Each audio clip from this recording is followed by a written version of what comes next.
They gave me the worst room on the family trip. They didn't know I owned the hotel. I decided to keep quiet and observe the annual family reunion.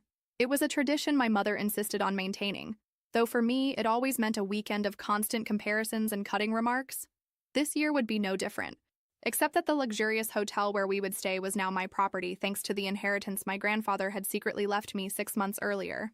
When I arrived at the lobby of Hotel Miramar, my heart was beating fast. I watched as my sister Lucia, the family favorite, was welcomed with hugs and smiles by everyone. No one noticed my presence until my mother saw me and frowned. "I thought you wouldn't come, Carmen," she said, not bothering to hide her disappointment. "I wouldn't miss our family reunion for anything in the world," I replied with a smile that didn't reach my eyes. My brother-in-law, Roberto, Lucia's husband, looked me up and down, evaluating my outfit as always. "Seems like the graphic design business isn't so lucrative after all," he commented with a mocking smile. If only they knew. My small company was now a respected agency with international clients, but I never bothered to correct their assumptions. What hurt me most was the secret I kept. This 5-star hotel, with its impeccable gardens and ocean view, now belonged to me. Grandfather had always seen something in me that the rest of the family ignored. "We distributed the rooms," my mother announced as manager Miguel handed out the keys. My sister and her husband received the presidential suite with ocean view. My parents, an executive suite. My cousins, deluxe rooms. And me, Carmen, you'll stay in room 108 on the first floor, the room next to the laundry, the smallest and noisiest room in the hotel. Everyone exchanged glances, some with shame, others with poorly disguised amusement. Miguel, the manager, seemed uncomfortable. "Ma'am, we could look for another option for the young lady," he began, but my mother interrupted him. "It's not necessary. Carmen is simple. She doesn't need luxuries." I saw how Miguel looked at me with concern. He knew who I really was, but we had agreed to keep my position as owner secret during this family reunion. "It's fine, Miguel," I said calmly. "Room 108 will be perfect." I took the key and headed to the elevator, feeling my family's eyes on my back. On the way, I heard my cousin Daniela whisper, "As always, Carmen settles for the leftovers." The room was exactly as I remembered. Small, with a window overlooking the service area and the constant noise of the laundry machines. I sat on the single bed and took a deep breath. I wasn't here to confront my family or to humiliate them by revealing I was the owner. I was here to understand why they treated me this way. Why, after 30 years, they still saw me as the least valuable. That night, during the welcome dinner at the hotel restaurant, my family occupied the best table. My chair was partially hidden behind a column. While everyone ordered the most expensive dishes on the menu, I ordered a simple salad. "Can't you afford something better, Carmen?" my father asked with a mixture of mockery and pity. "We can treat you if you want." "The salad is fine. Thank you," I replied, maintaining my dignity. The conversation revolved, as always, around Lucia's achievements. Her recent promotion at the bank, her new house in the exclusive neighborhood. "Our Lucia always knew what she wanted," my mother said proudly. "Not like Carmen, who wasted her life with this drawing business." The head chef approached our table to personally greet the guests. Upon seeing me, he made a small bow that didn't go unnoticed. "Was the salad to your liking, Miss Carmen?" he asked respectfully. "Delicious, Antonio." "Thank you," I replied. My family looked at me strangely. "You know the chef?" Lucia asked, surprised. "We've crossed paths before," I replied vaguely. The truth was that I had personally hired Antonio 3 months earlier, after grandfather left me the hotel. The night progressed, and with each glass of wine, the comments directed at me became more cutting. The secret I kept was weighing on me more and more. Should I reveal the truth? What would they do if they knew that every insult, every humiliation occurred under my own roof? Miguel approached discreetly. "Miss Carmen, there's an urgent matter that requires your attention," he said quietly. "What could be so urgent for Carmen?" Roberto mocked. "Did they run out of colored pencils?" I stood up calmly, ignoring the comment. "Excuse me. I'll be back in a moment." In the private office, Miguel looked concerned. "Miss, I can't continue watching how they treat you. You're the owner of this place." "I know, Miguel, but I need to understand something before revealing the truth. There's a family wound that's been open for a long time." I looked out the window at the dark sea, and I think I'm close to discovering why my family hates me so much. I returned to the table where my family continued enjoying exclusive desserts. My cousin Javier was in the middle of a story about his recent purchase of a sports car when my Aunt Elena, always the most observant, asked me, "What did that employee want with you? Carmen? Do you know him from somewhere?" I felt all eyes fix on me. Just a confusion with the reservation, I replied casually, taking a sip of water. Typical of Carmen, Lucia murmured to Roberto loud enough for me to hear. Always causing problems. That night, when everyone retired to their luxurious rooms, I stayed in the deserted lobby. Miguel approached with a cup of tea. Your grandfather would be proud of you, he said quietly. Don Ernesto always knew you would be the one to best care for his legacy. I smiled melancholically. My grandfather was the only one who saw something special in me. Sometimes I wonder if he wasn't mistaken. Miguel shook his head firmly. In the few months you've been running the hotel, you've implemented more improvements than any previous owner. The staff respects you. Don Ernesto wasn't mistaken. The next day, during the breakfast buffet, I noticed that several staff members greeted me with disguised respect. My family was too busy serving themselves the most exclusive delicacies to notice. Carmen, are you only eating that? My mother asked, looking at my plate of fruit and yogurt. That's why you're so thin. You look sick. I'm perfectly healthy, Mom, I replied. I simply prefer to start the day with something light. Roberto burst out laughing. Light? Actually economical. I bet you calculate every penny you spend. The comment provoked laughter at the table. I took a deep breath and focused on my breakfast. It wasn't the moment for revelations. The morning passed with activities. A tour of the hotel, time at the pool, massages at the spa. Of course, my parents had organized everything so that Lucia and her husband received the best treatments. For me, there were only leftovers. I'm sorry, but it seems there's no more space for the premium massage, my mother informed me with false disappointment. You'll have to settle for the basic massage. Later, I discovered that she had deliberately canceled my reservation for the premium treatment, claiming it would be a waste on Carmen. During lunch, the conversation turned to a topic: Grandfather Ernesto's inheritance. I'll never understand why Dad sold the hotel before dying, my mother commented, looking around nostalgically. It was his greatest pride. He certainly received an irresistible offer, my father replied. Too bad we never knew who bought it. Lucia sighed dramatically. If the hotel were still ours, we could stay for free. We could even give Carmen a decent room, she added, as if she were doing me a favor. I suppressed a smile. If only they knew the truth about the inheritance and the family secret I was about to discover. That afternoon, while my parents and Lucia enjoyed a yacht tour, I slipped into my grandfather's old office, now my private office. Miguel was waiting for me with a box of documents. I found what you asked for, Miss Carmen, he said, placing the box on the table. These are all your grandfather's personal documents related to your family. I began reviewing letters, photographs, and diaries. Among them, I found a yellowed envelope dated 15 years ago. It contained a letter from my mother to my grandfather that left me breathless. Dad, you have to understand that Carmen isn't like us. She never was. If you continue treating her as your favorite, you'll only hurt her. She doesn't have what it takes to succeed in this family. Lucia is the one who should inherit the hotel someday. My hands were shaking. I continued reading similar correspondence over the years. Letters where my own mother tried to convince grandfather that I didn't deserve his attention or his inheritance. Letters where she described my supposed failures and weaknesses. A handwritten note from my grandfather, never sent, responded, Isabel, it saddens me to see how you treat your own daughter. Carmen has a spirit and intelligence that you can't even see.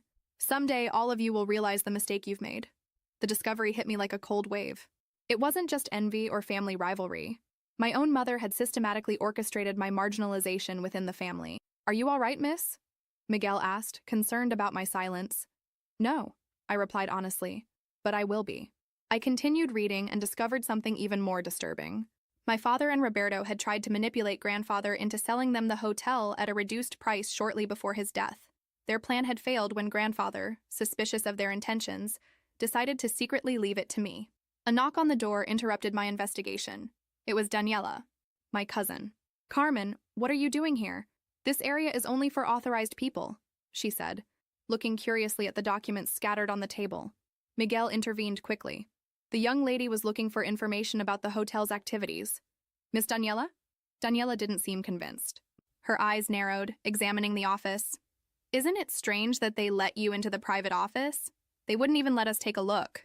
Maybe I'm not as insignificant as everyone thinks, I replied, holding her gaze. Something changed in her expression. For the first time, I saw a glimmer of doubt in her eyes. You were always grandfather's favorite, she said slowly. We all knew it, though no one would admit it. When Daniela left, I knew my secret wouldn't last much longer.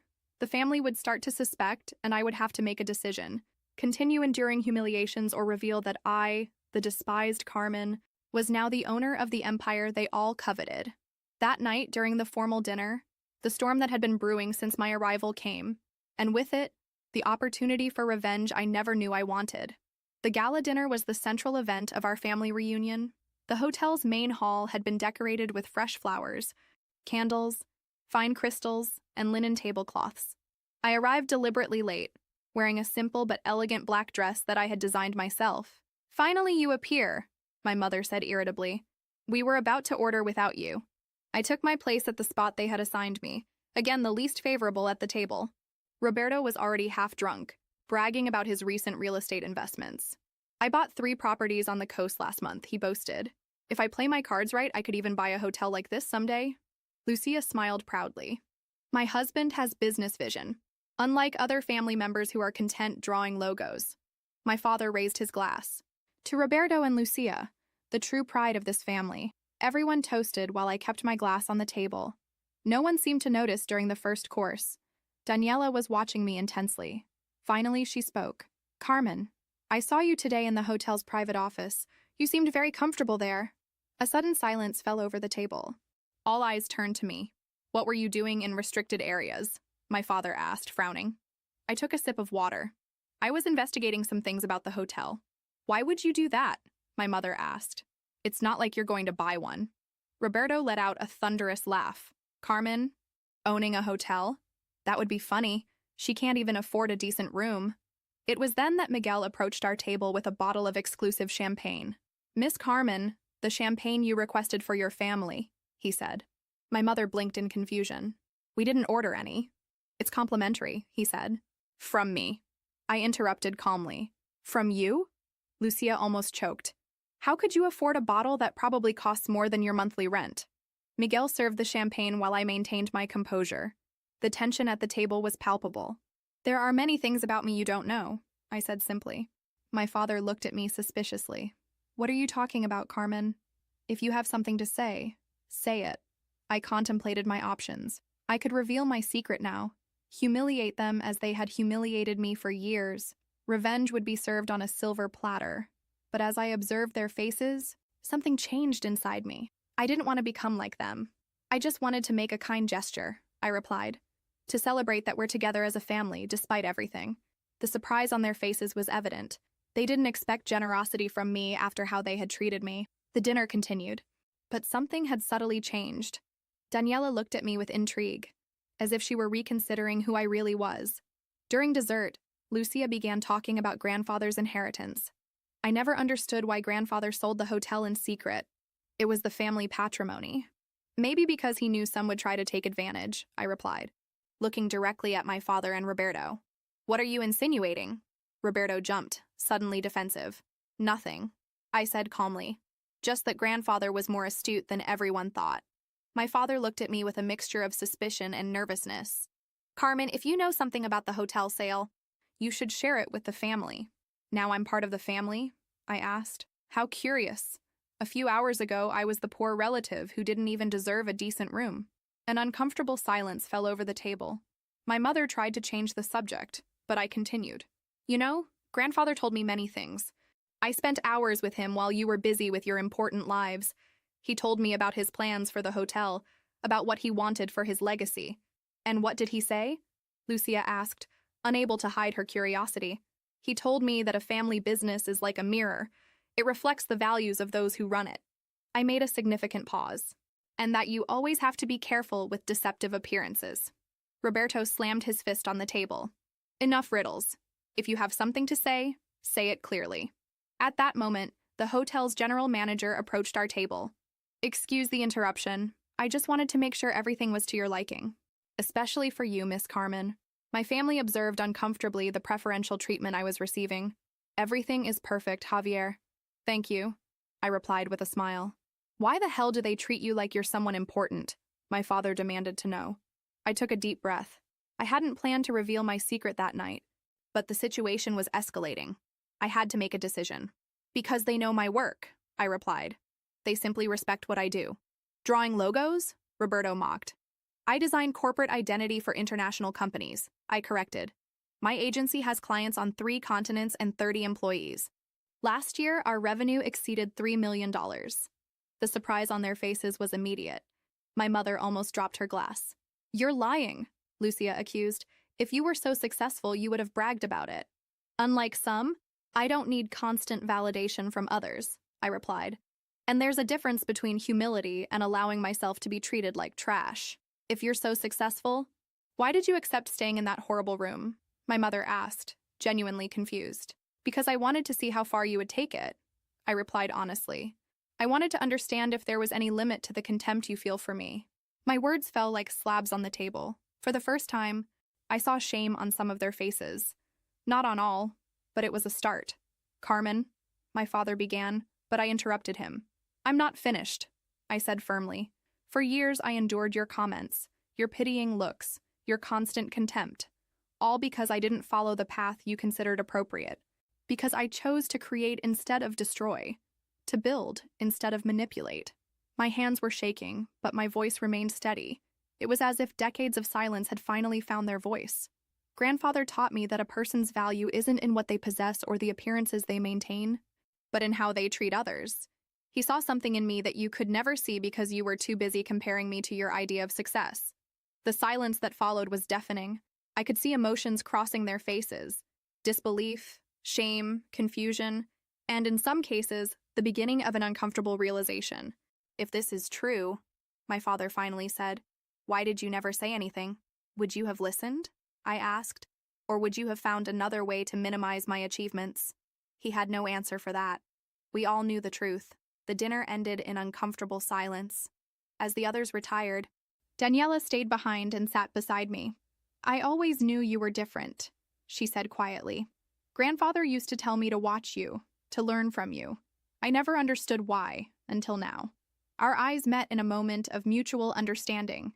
Carmen, she continued, there's something more, isn't there? Something about this hotel and grandfather that you haven't said. I nodded slowly. And tomorrow, everyone will know. The next morning dawned with unusual clarity. From my modest room next to the laundry, I could hear the hum of the machines mixing with the birds' songs.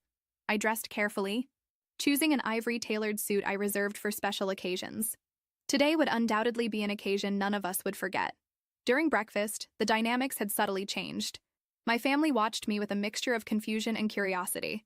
The mockery had ceased, replaced by uncomfortable silence and furtive glances. My revelation the night before had shaken the foundations of the family hierarchy, but they still didn't know the whole truth. My mother was the first to try an approach. Carmen, dear, we didn't know your business was doing so well, she said with a tense smile. You should have told us. I tried, Mom, for years. My voice was calm, without a trace of bitterness. Every time I mentioned a new client or an important project, you changed the subject to talk about Lucia's achievements. My sister had the decency to blush. Well, the important thing is that now we know, my father intervened, adopting a conciliatory tone he had never used with me before. We're proud of you, of course. Roberto, however, maintained his skepticism. $3 million in annual revenue. That's impressive. If it's true, he commented, emphasizing the last part. Although revenue isn't the same as profit, of course. My profit margin last year was 28%, I replied without getting upset. After taxes. His expression transformed into a mixture of surprise and something that looked almost like respect. At 10 o'clock, Miguel approached our table. Miss Carmen, everything is ready for the meeting you requested. My family looked at me strangely. I organized a small presentation about the hotel's history, I explained, standing up. I thought it would interest you considering how important it was to grandfather. We headed to the main conference room, an elegant space with large windows offering panoramic ocean views. Inside, to my surprise, wasn't just the hotel's management team, but also an older, distinguished-looking man I recognized immediately. Arturo Mendez, my grandfather's lawyer. What does this mean, Carmen? My father asked, suddenly alarmed. Please, take your seats, I indicated, pointing to the front row of chairs. Once everyone was seated, I positioned myself in front of them. My heart was beating fast, but my voice remained steady. Thank you all for coming. As you know, this hotel was the crown jewel of Grandfather Ernesto's businesses. He built it from scratch, converting a small inn into one of the most prestigious establishments on the coast. I activated the projector, showing old photographs of the hotel in its early days. My family watched with a mixture of nostalgia and confusion. What you may not know, I continued, is what really happened to the hotel after his death. My mother tensed visibly. Grandfather sold the hotel before dying. We never knew to whom. That's not entirely accurate, Lawyer Mendez intervened, standing beside me. Don Ernesto didn't sell the hotel. He transferred it to a trust. A trust? My father repeated, frowning. Why weren't we informed? Because it wasn't relevant to you, Mendez replied with professional coldness. The trust had a single beneficiary. All eyes turned to me. I could see the pieces fitting together in their minds. It can't be, Lucia whispered. I nodded slowly. Grandfather left me the hotel. I've been the owner for 6 months. The silence that followed was absolute, as if even the air had stopped moving. The expressions ranged from disbelief to indignation, passing through the deepest shock. Roberto was the first to recover his voice. This is absurd. Why would he leave you? Precisely you, his most valuable possession. That's an excellent question, I replied, looking directly at my parents. And I think Mom might have some idea. My mother paled instantly. I don't know what you're talking about. I found your letters, Mom. The ones you wrote to Grandfather, trying to convince him that I didn't deserve his attention, or his inheritance. Several gasps were heard in the room. My mother seemed to have shrunk in her chair. I also found something else. I continued, signaling Miguel, who delivered a folder to each family member. The documents confirming that Dad and Roberto tried to manipulate Grandfather into selling them the hotel at a reduced price shortly before his death. My father opened the folder with trembling hands. Inside were copies of emails, fraudulent purchase proposals, and false appraisals that underestimated the hotel's value. This is taken out of context, he stammered.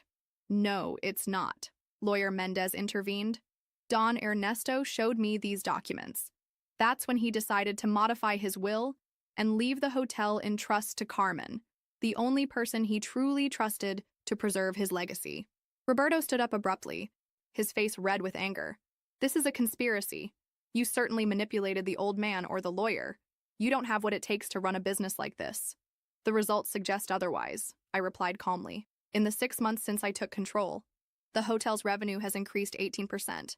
Customer satisfaction has improved, and we've been nominated for 2 Hospitality Excellence Awards. Miguel nodded in confirmation. The management team present showed expressions of pride and respect. My mother seemed genuinely confused. If you're the owner, why did you accept staying in that horrible room? Why did you allow us to treat you like that? It was the question I'd been waiting for. Because I needed to understand, I replied, feeling emotion finally break my voice. I needed to comprehend if you really saw me as worthless, or if there was some deeper reason for your contempt. The tears threatened to flow, but I stayed strong. And what I discovered was even more painful than I imagined. It's not that you believed I had no value, it's that you feared what would happen if others saw my value, especially Grandfather. My mother lowered her gaze, unable to sustain mine. The letters show clearly, Mom. You couldn't stand that Grandfather loved me. You couldn't accept that he saw something special in me. Why? What did I do to deserve this? The silence that followed was broken by a muffled sob. It was my mother who seemed to have collapsed under the weight of decades of secrets. You were just like him, she finally murmured. You had the same look, the same way of seeing the world. When you were little, he used to say you were his living image, that you had his entrepreneurial spirit. She paused, breathing shakily. And I was always a disappointment to him. I was never smart enough, ambitious enough. When you appeared, with your creativity and determination, I saw how his eyes lit up when talking to you, in a way they never did with me. The revelation fell like a bomb in the room. Decades of resentment, of maternal jealousy, of a competition I never knew we were having. So you decided to make sure I never shone, I concluded, feeling a mixture of understanding and pain. You convinced the whole family that I was less, that my dreams weren't worth it. My mother didn't deny it. She couldn't. And you? I addressed my father. You saw a business opportunity. If I stayed marginalized from the family, I wouldn't be a threat to your plans with the hotel. My father seemed to have aged 10 years in the last few minutes.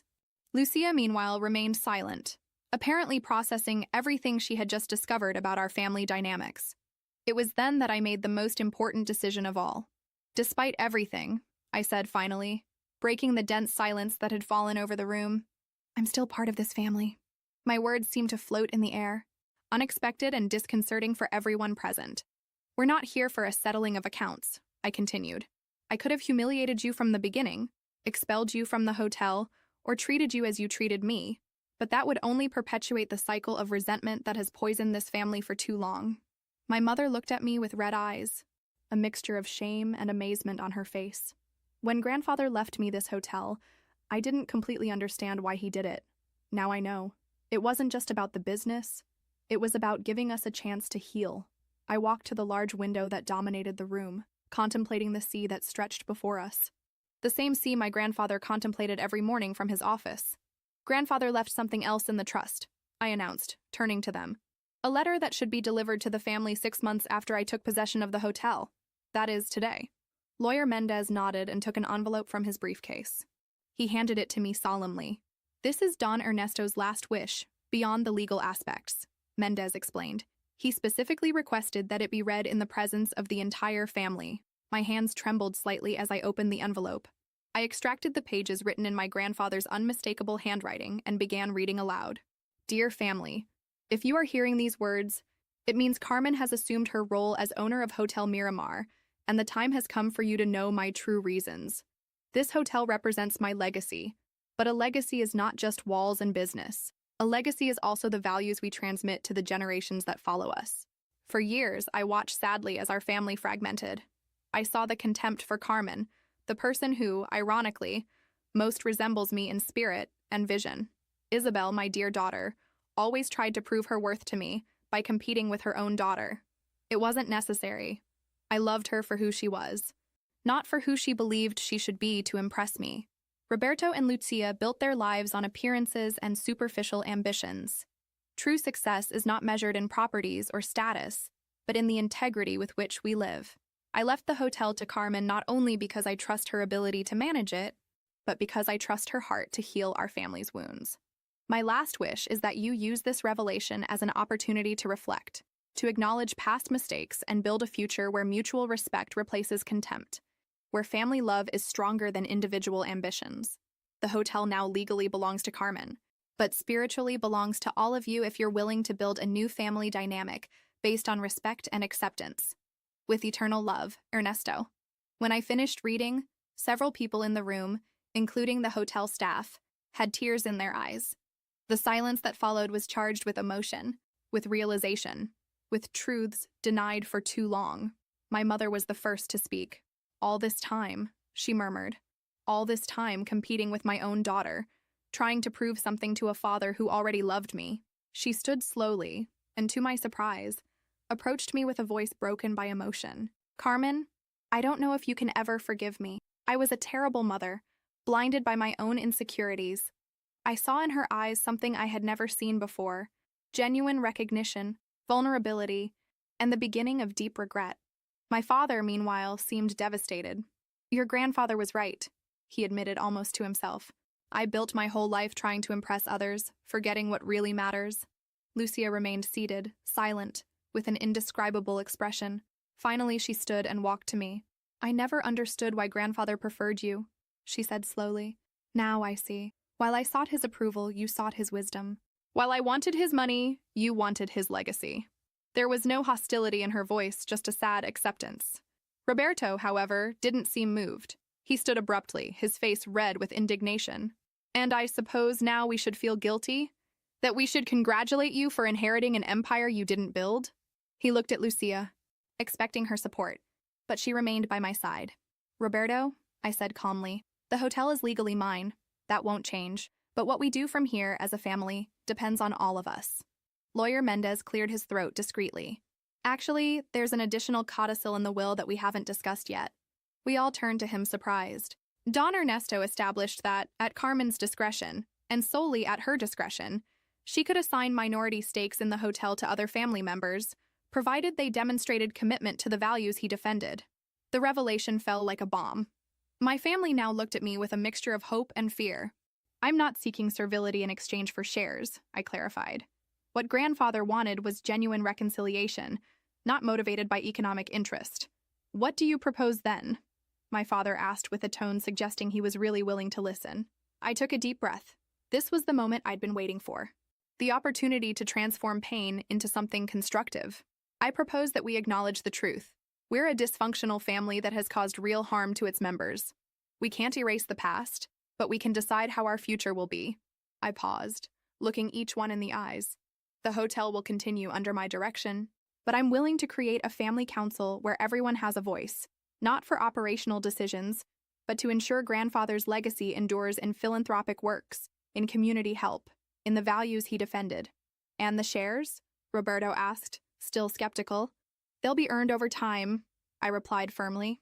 Not with flattery to me, but with actions that demonstrate you truly understood grandfather's message. My mother approached and, with some hesitation, took my hands in hers. I don't deserve a second chance, she said, with tears running down her cheeks. But if you're willing to give me one, I promise I'll do everything possible to be the mother I should have been from the beginning. I felt my own tears surfacing. Years of longing for the maternal love I never received manifested in that moment of shared vulnerability. That's all I ever wanted, Mom, I replied softly. My father joined us, followed by Lucia. Roberto remained distant, observing the scene with a mixture of confusion and resentment. I need time to process all this, he said finally, heading to the door. Take all the time you need, I replied. The door will be open when you're ready. After Roberto left, the atmosphere in the room changed. It was as if an invisible weight had been lifted, allowing us to breathe freely for the first time in decades. The hotel staff, who had witnessed the entire scene, seemed deeply moved. Miguel discreetly began indicating they should leave us alone for this family moment. When we were left with just us and Lawyer Mendez, Lucia spoke. What do we do now? How do we begin to repair so much damage? With honesty, I replied. Grandfather used to say that family wounds only heal when they're exposed to air. We've kept this resentment in darkness for too long. My father nodded slowly. You have his wisdom, Carmen. You always have. Mendez stood up, collecting his briefcase. My work here is finished. Don Ernesto would be proud of how you handled this, Carmen. As he headed to the door, he added, By the way, there's an additional box of your grandfather's personal documents in my office. He mentioned you would find special interest in his diaries from the years he built the hotel. After Mendez left, my family and I remained in the room enveloped in a silence that, for the first time, wasn't uncomfortable, but contemplative. I never asked you about your business, my mother said suddenly. 3 million in revenue, 30 employees. You must be very good at what you do. I smiled slightly. I am, and I'd love to show you my work someday. I'd like that, she replied with a sincerity I'd never heard in her voice before. Lucia, always practical, intervened. So, what happens with the rest of the family weekend? Do we continue with the planned activities? I reflected for a moment. I think so, but with some changes. To start, I'm going to move to the suite that corresponds to me as owner. And what do we do about Roberto? My father asked. We'll give him space, I replied. Some need more time than others to accept the truth. That night, as the staff transferred my belongings to the hotel's main suite, I felt a strange mixture of emotions. Victory, yes, but not the petty victory of revenge, but the deeper one of having broken a toxic cycle. From my suite's terrace, I contemplated the same sea my grandfather loved. The salty wind caressed my face, bringing with it the aroma of new possibilities. You were right, grandfather, I murmured to the wind. True power isn't in humiliating those who hurt us, but in giving them the opportunity to change. At that moment, I remembered the words my grandfather used to say. A hotel is like a family, Carmen. Each room is different. Each guest brings their own story. The secret is making everyone feel valued, not despite their differences, but because of them. For the first time in my life, I felt our family had the opportunity to become the kind of hotel my grandfather envisioned. A place where each person could find their space without losing the sense of belonging to the whole. The road would be long and probably difficult. Some wounds would take years to heal completely, if they ever healed at all. But we had taken the first step, perhaps the most important one. We had looked truth in the eyes and decided not to look away. Jakarta Epilogue. 1 year has passed since that revealing family reunion. Hotel Miramar thrives under my direction, with changes grandfather would have approved. A scholarship program for young people from the local community, rooms adapted for people with disabilities, and a firm commitment to sustainability. My relationship with my family has evolved in ways I never imagined possible. My mother and I have a weekly lunch meeting where we slowly rebuild our relationship. She no longer seeks to compete with me, but to truly know me. Sometimes when we talk about design or business, I see in her eyes a glimmer of true maternal pride. Lucia was the biggest surprise. After reflecting on her life and values, she decided to return to university to study social work. I want to build something meaningful on my own merits, she told me. Her transformation has been profound and genuine. My father found an unexpected purpose in the hotel's community program, where he now coordinates activities for young entrepreneurs. He says that teaching them what he learned, including his mistakes, gives him a sense of purpose that money and status never provided. Roberto took 6 months to speak to me again. When he finally did, it was to ask me for a job opportunity. Not a free steak. He now runs the hotel's expansion department, where his ambition, properly channeled, is proving valuable. Room 108, where they housed me that first day, has been transformed into a small museum that tells the story of the hotel and its founder. At the end of the tour, visitors find grandfather's letter framed as a reminder that family businesses are, above all, about values and legacy. Every day, when I walk through the corridors of this hotel, which is both my inheritance and my responsibility, I feel grandfather's presence guiding me. I didn't choose to reveal my secret out of revenge, but for the possibility of healing it offered. And although the path hasn't been easy, the family we're building now is stronger and more authentic than the one we pretended to be. As the sign at the hotel entrance says, we don't build walls, but bridges. We don't offer rooms, but homes. That's the true secret of Hotel Miramar, and the most valuable legacy my grandfather left me. There are stories that aren't just stories. They're mirrors of life. If this one moved you, help us continue telling others that also deserve to be heard. Become a member. Join us. Thank you very much and have an excellent day.